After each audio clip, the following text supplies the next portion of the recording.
Hello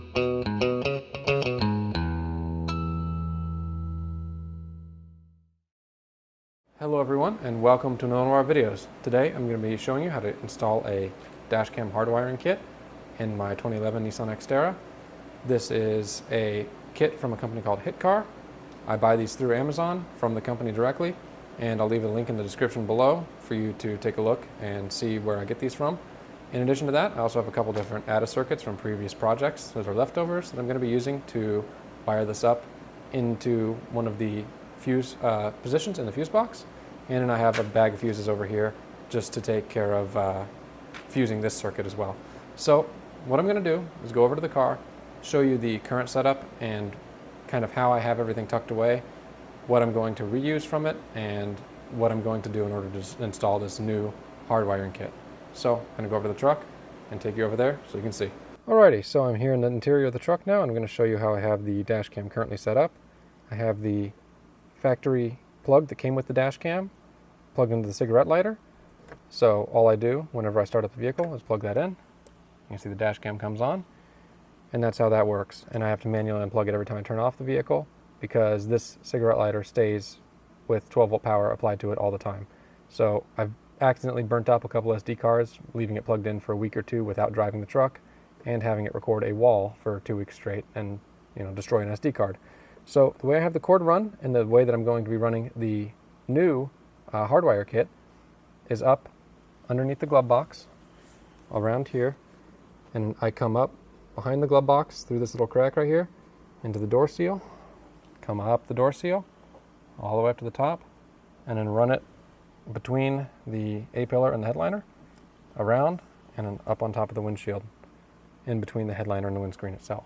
So what I'm going to do is follow a very, very similar path from this fuse box with an ATA circuit down through there and then through the same crack and then following the same path up from there.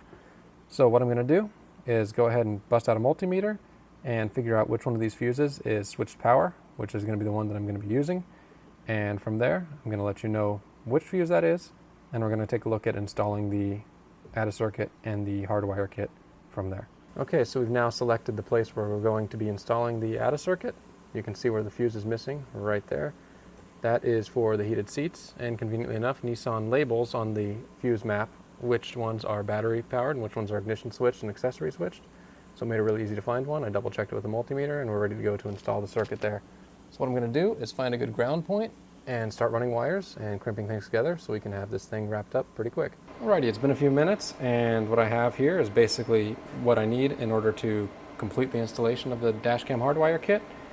So I have in the vehicle the kit tucked away in the exact same path that I showed you earlier with how I had the temporary wiring solution that I had run up the A-pillar, over in the headliner, and then on the bottom side of things coming down into that footwell. So what I did after that was just leave it hanging in there for now and went searching for a ground point. That was the other thing that I needed, in addition to the ATA fuse, somewhere to ground the circuit. So I pulled the passenger side footwell plastic panel back, which required removing the passenger side kick panel in the door sill for the front door.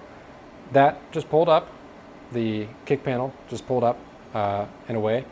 And then the footwell panel has a little screw on the inside, a plastic screw. You can just unscrew that with your fingers, and then the panel pulls outwards towards the center console.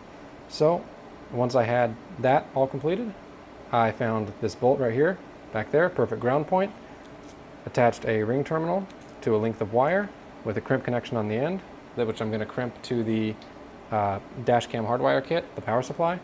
And then I did the same thing here. I cut off the old crimp connector that came on this little ATA circuit because this wire was not long enough. Soldered another wire on and an added crimp connection down here. So I should be ready to thread this in, plug this in, and then crimp the 2 wires on the power supply on, and I should be up and running. So what I'm going to do is go ahead, run over to the car, do all of that, test it all out, and then show you what the final result is in terms of wiring layout as well as functionality. At this point, we have the installation completely finished. The dash cam turns on when the ignition turns on, and it turns off when the ignition turns off, which is exactly what we needed. Everything's automatic and seamless. You can see here in the fuse box, I have the ATA circuit installed on the lower right-hand line of fuses. That works beautifully.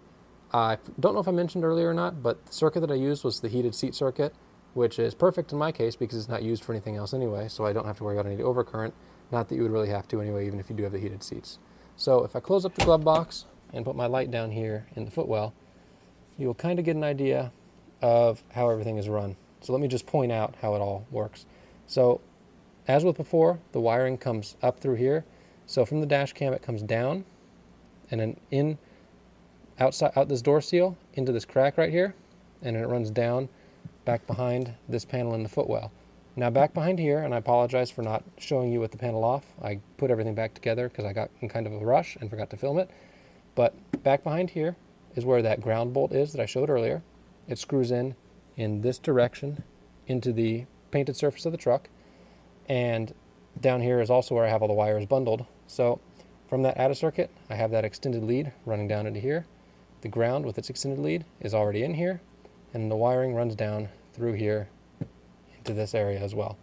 So again, once I crimped everything together, I heat shrunk the crimp connections because I used heat shrink crimp connections, bundled everything up nice and neat, and then tucked it back here with all of the other wiring that's back here for the dash and ECU and all of that. So really, really simple install. It only took me about an hour, not including filming, and that's me doing a really, really neat and nice job like I always like to do. So it's definitely something that's very, very doable if you have the right tools. All you really are going to need is a soldering iron, a heat gun, some crimp connections if you want to do the extended wiring like I did, along with the wire to do that, and then of course the wiring kit, your dash cam, and an ATA circuit. So again, super simple. If you have any questions, leave them down in the comments below, and I thank you all for watching.